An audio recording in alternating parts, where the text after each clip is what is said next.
Hi guys, welcome back to our show. Last week, Ashwin would have told you about ISO. So this week, let's tackle what Aperture is. Let's get right into it.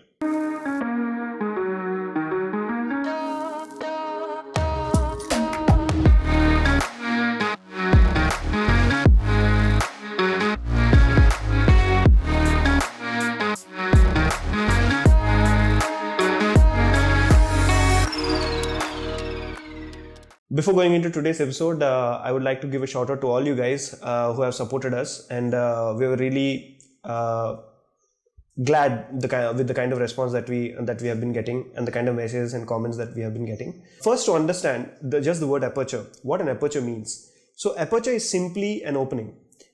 So any opening, right? But in relation to the camera, the aperture is a opening present in the lens through which you can control the amount of light that enters your lens, right? So this aperture is not a very static opening. So you can turn a dial so that it opens and closes. So when I open up the aperture, more light enters, and when I close down the aperture, less light enters. The next thing to understand is what is an f number.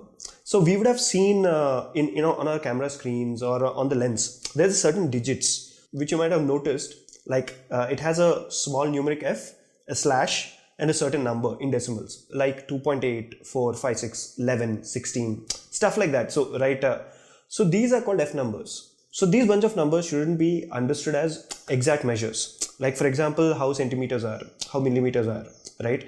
So what we need to understand right now is that an f number is a relative measure as to how wide or narrow the aperture is. So in order to better understand this, let's put these f numbers on a scale. Starting from f2, 2.8, 4, 5.6, 8, 11, 16, 22. At f2, which is our lowest f number, the aperture is its widest. When the aperture is wider, there is more light coming in. So at f2, there is more light coming into your sensor, right? So as you move from f2 to 2.8, there is less light entering your sensor because the aperture closes a little.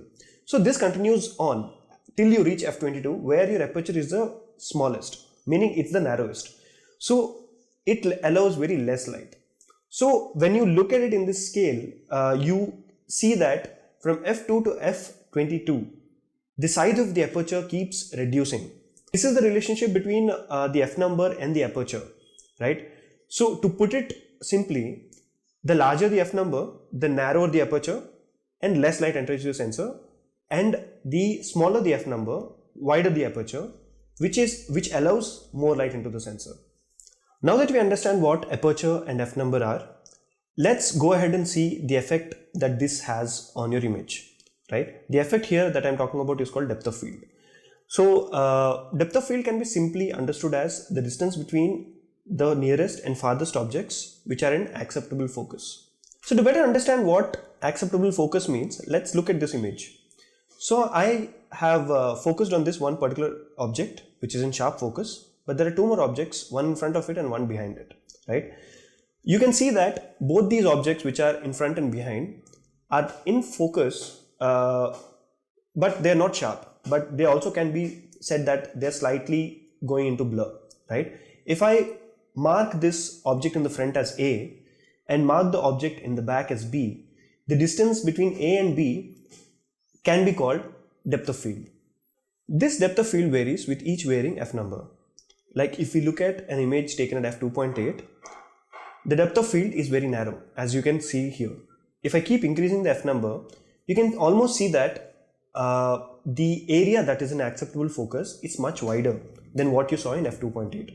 So this is how the depth of field varies, or the depth of field is more or narrow in your image depending on the f number that you're shooting on.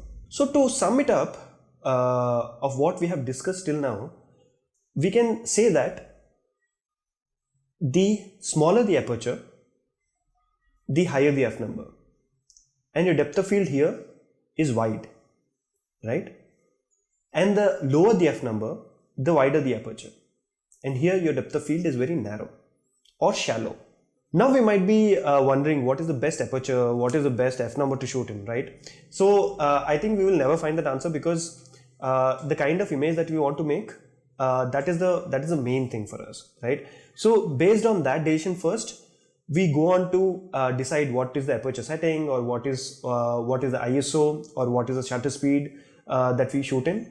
So it's better to imagine in our head the kind of image that we want to make. I think there's a world waiting for you to just discover the kind of images that you can make on your camera.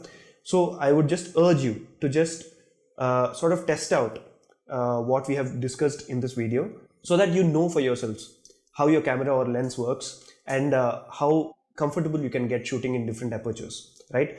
So we'll be waiting for your responses, guys. So it was great having this conversation with you, and thank you again once again for the kind of responses that you have been giving us. Please keep it going, and if you haven't subscribed to our channel, please subscribe to our channel. So see you guys in the next video. Thank you for watching Through the Lens.